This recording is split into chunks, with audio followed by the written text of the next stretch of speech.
नमस्कार दोस्तों, दीपक कुशवाहा आशुलिपि के चैनल पर आप सभी का स्वागत है। और आज के इस वीडियो में बात करूंगा उत्तर प्रदेश लोक सेवा आयोग की भर्ती अपर नियुक्त सचिव के अगले चरण की परीक्षा के बारे में, यानी कि आशुलिपि कौशल टंकण परीक्षा के बारे में। ठीक, और उसमें ये कि गलतियों को लेकर के क्या कुछ नया नियम है या फिर गलतियों में छूट है भी है नहीं, या फिर क्या फिर कुछ नियम है। ठीक है, क्योंकि अभी सरकार ने न्यायालय को जवाब दिया है 4-5 दिन पहले कि वो किस नियम के तहत या फिर कौन से तरीके के तहत ये परीक्षा करवाएंगे। ठीक है, तो इन्हीं सारी चीज़ों के बारे में आज आपको जानकारी दूंगा कि गलतियों में छूट है या नहीं है, या फिर अगर नहीं है तो क्या कुछ नया तरीका हो सकता है। ठीक, तो आप लोग वीडियो को पूरी ज़रूर देखें, और जिन भी लोगों ने अभी तक चैनल को सब्सक्राइब नहीं किया है तो पहले से सभी जन चैनल को सब्सक्राइब भी ज़रूर कर लें, कैसे कि ज़्यादा ज़रूरी। ठीक, तो अच्छा, परीक्षा आपकी होनी थी पहले यही 9 अप्रैल था ना। हाँ, अब बाकी तो आपको पता होबे करे, काहे बरे टाल दिए हैं। ठीक है, और उसके बारे में ज़्यादा माथापच्ची करने को मतलब नहीं है,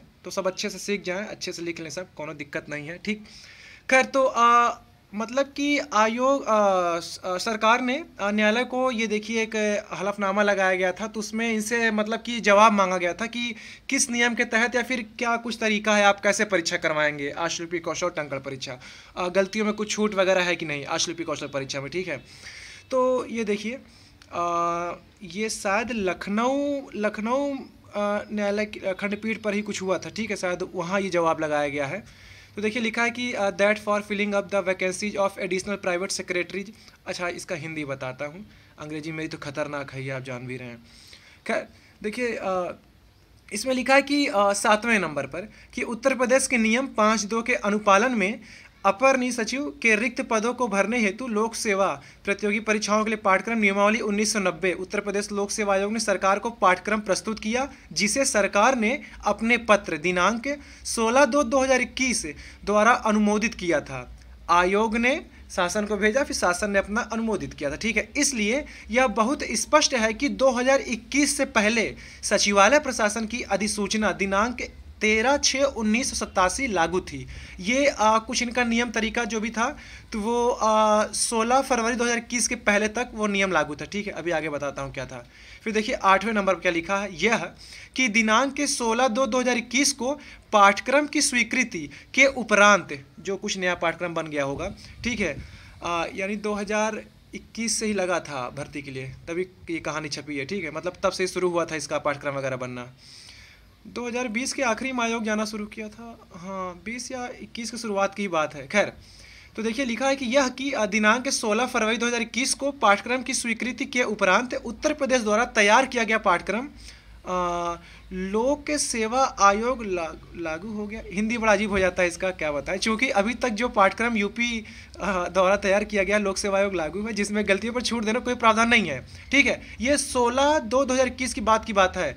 अब देखिए यहाँ से मुख्य मुद्दा क्या है, जो असली कहानी है।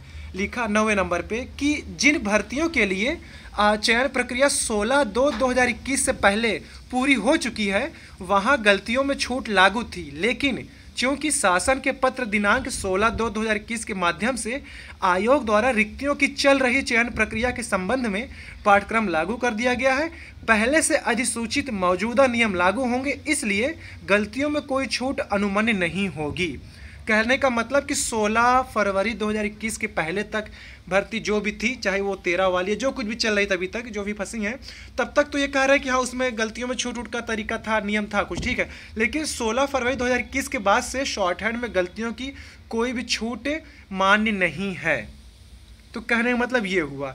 तो अब कुल तरीके से, अच्छा, जब अपना नया विज्ञापन है उसमें भी कहीं कुछ गलतियों का जिक्र नहीं है। ठीक है, अब कुल मिलाकर यही जिस तरीके से इलाहाबाद उच्च न्यायालय परीक्षा कराता ना, कि जैसे कि इतनी गलतियों पर आपके इतने अंक कटेंगे, ऐसे कटेंगे वैसे कटेंगे, तो वही तरीका अब जहाँ तक है कि शायद आयोग भी अपनाए, क्योंकि अगर गलतियों में छूट नहीं दे रहे हैं तो 75 अंक जो कुछ भी रखे हैं, जैसे 100 अंक है पूरा आशुलिपि कौशल, उसकी परीक्षा के लिए 75 अंक, और टंकण परीक्षा आपकी वो अलग से 25, हाँ 25 ही है, तो यही जोड़ करके 100 अंक है। तो अब जाहिर सी बात है कि कुछ गलती आप करेंगे तो उसी के हिसाब से ये अंक काटेंगे। ठीक है, पर हाँ अब ये नहीं कि करते चले जाओ चले जाओ चले जाओ, कुछ शायद मानक रख दें कि 20 या 21, जैसे 20 गलती तक ही, ठीक है, या कम से कम उधर अंक बांध दें कि जैसे 75 अंकों की है आपकी परीक्षा, ठीक, तो 65 तक कम से कम इतना पाना ही पाना है।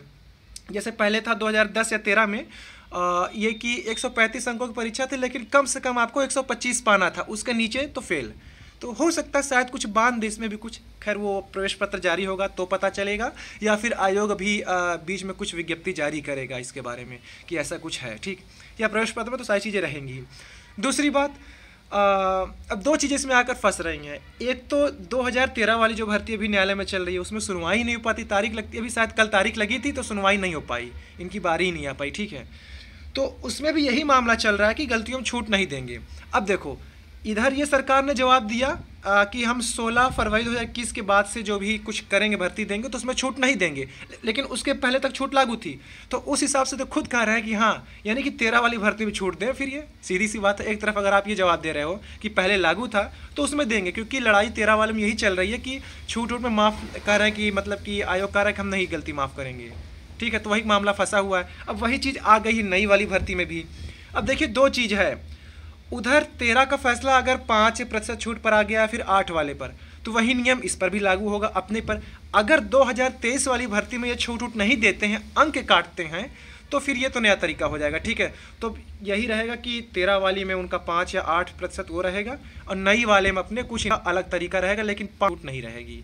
ये साफ साफ कर दिए, ठीक है। तो इसका मतलब यही आप मान के चलिए, जिनके ज़्यादा अंक हैं वो, और इधर शॉर्ट हैंड में ये जोड़ गांठ के हाई मेरिट ही उठेगी अब आपकी इसमें, इतना आप समझ के चलिए, ठीक है। वही समझिए 100-110 जिनके हैं तो अपना एकदम अपनी सीट पक्की माने वो, क्योंकि अंक का ही सारा खेल है। तो अब जाहिर सी बात है, आप जितनी गलती करेंगे उस हिसाब से कटेगा। पहले ये था कि यार नहीं आ रहा तो चलो बाहर हो जाओगे।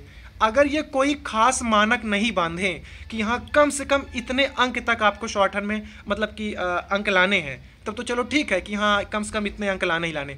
अगर ये गिरते चले जाएंगे, जैसे कि कितनी भी गलती करो तो उस हिसाब से अंक कटेगा। जैसे कि इलाहाबाद उच्च न्यायालय में शायद ये था कि 100 गलती करोगे 10 अंक कटेगा, क्या ऐसा कुछ था। अब पता चला यहाँ 100 गलती करो तो मतलब है कहाँ रह गया शॉर्ट हैंड का फिर। तो देखिए क्या ही है, लेकिन अब यही है कि जैसे आप गलती करेंगे तो उसी हिसाब से आपके अंक कटेंगे। तो ये खैर कहानी थी अभी तक की। तो कुछ ये भी मतलब है कि मामला फंसा हुआ शासन पर, तो इस वजह से भी तारीख बढ़ गई। और दूसरी आपको तो पता है, ये है अखबार में दिया था कि भैया सीख लें अच्छे सब लोग, बाकी सब पद तो भौकाली है, ये जान ही रहे हैं, तो कोनो चूकने ना पाए। और पता चला है कि जेकर 130-140 से दिन रात लगे हुए हैं। ऐसे से बहुत से लड़के हैं जिनका 140 भी है, 135-130 भी है, और ये 100, 200, 300 की तादाद में लोग हैं जो पता चला है, ठीक है। तो यही सारी चीज़ें, आप देखिए क्या होता है इसमें। तो यही है कि शॉर्ट हैंड आप लोग बहुत ही अच्छे से लिखिए और कोशिश करिए गलती उलती ना हो, ना के बराबर हो। 80 की स्पीड से बोलेंगे, बहुत ही सामान्य स्पीड है, आराम से हो जाएगा। आप लोग 90, 95 या 100 तक से लिखो अच्छे से, ठीक है, ताकि आपको आदत बनी रहे, ठीक है।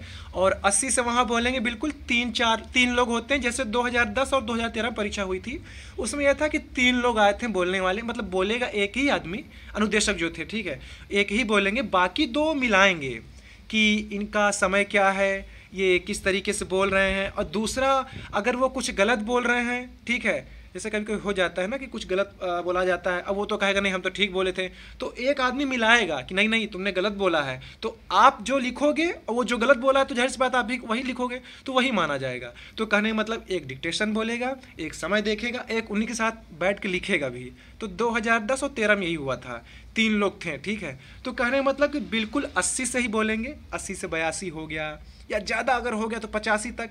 हालांकि 80 से 85 कुछ ज़्यादा खास अंतर नहीं है, ठीक ठाक है, ठीक है। तो आप मान चलिए बिल्कुल आराम से बोला जाएगा, 80 से ही बोलेंगे, ज़्यादा कठिन भी मैटर नहीं रहेगा, ठीक है। और आप लोग तैयारी करते रहिए बस। जिसकी शॉर्ट हैंड बेहतरीन रहेगी और अंक उधर काफ़ी अच्छे खासे हैं, चढ़ाया जो 100 पार है, 110 है, जो कुछ भी हो, उसका तो समझ लो एकदम पक्की है सीट, ठीक है। बाकी अगर नहीं मिलते हैं तो फिर ठीक है। तो कुल मिला के ये है कि जो मेरिट पर है वो तो खेला हो गया, ख़त्म कहानी फिर उसकी तो अब, ठीक है। क्योंकि अब यही है कि गलती जब आप ये अलग कर दिए कि जब से छूट उठाई नहीं है, तो सीधी सी बात है जिसका उधर उठा रहेगा रिटर्न में और इधर शॉर्ट हैंड में, तो हो गया फिर। तो देखिए क्या ही होता है। तो आप लोग शॉर्ट हैंड लिखते रहिए अच्छे खासे से, अच्छे तरीके से, और गलतियाँ कम करिए या फिर करिए ही ना, ठीक है। अब आप कहोगे ऐसा संभव नहीं हो सकता, तो होता है, लोग 3, 4, 5 गलती करते हैं, ठीक है। तो आप लोग लिखिए अच्छे से, अब देखिए जिसकी किस्मत में होगा तो मिलेगा ही, ठीक। तो ठीक है, आज के इस वीडियो में बस इतना ही था। पूरा वीडियो। अच्छा एक बात और कि परीक्षा कब तक हो सकती है, शायद आयोग कैलेंडर भी देने वाला है, इसी एक महीने में आ जाएगा, या शायद होली के बाद कुछ कैलेंडर आ रहा है, ऐसा सुनने में आया है। तो आता है तो ठीक, अच्छी बात है, उसमें तारीख रहेगी। और अब जो कैलेंडर आएगा उसमें आपकी ये आशुलिपि कौशल और टंकण परीक्षा, इसकी तारीख भी रहेगी, और वो संभवतः कंप्यूटर वाली भी परीक्षा की तारीख रहेगी। ठीक, तो मान के चलिए कि मार्च चल रहा है, अप्रैल मई जून, वही जून जुलाई के आसपास आपकी परीक्षा होगी। आपको 2 से 3 महीने का समय मिल चुका है। ठीक है, हो सकता हो कि और भी ज़्यादा मिल जाए। ठीक, तो लगभग मान के चलिए कि आपको 3 महीने और मिल गया, तो बस सब कोनो दिक्कत नहीं ना, आराम से पैर फैला के लिखिए। अब हर कोई शॉर्ट हैंड लिखिए। ठीक है, सब ठीक है, सब सही है, मस्त है। तो ठीक है, आज की इस वीडियो में बस इतना ही था। पूरा वीडियो देखने के लिए धन्यवाद। जय बजरंगबली।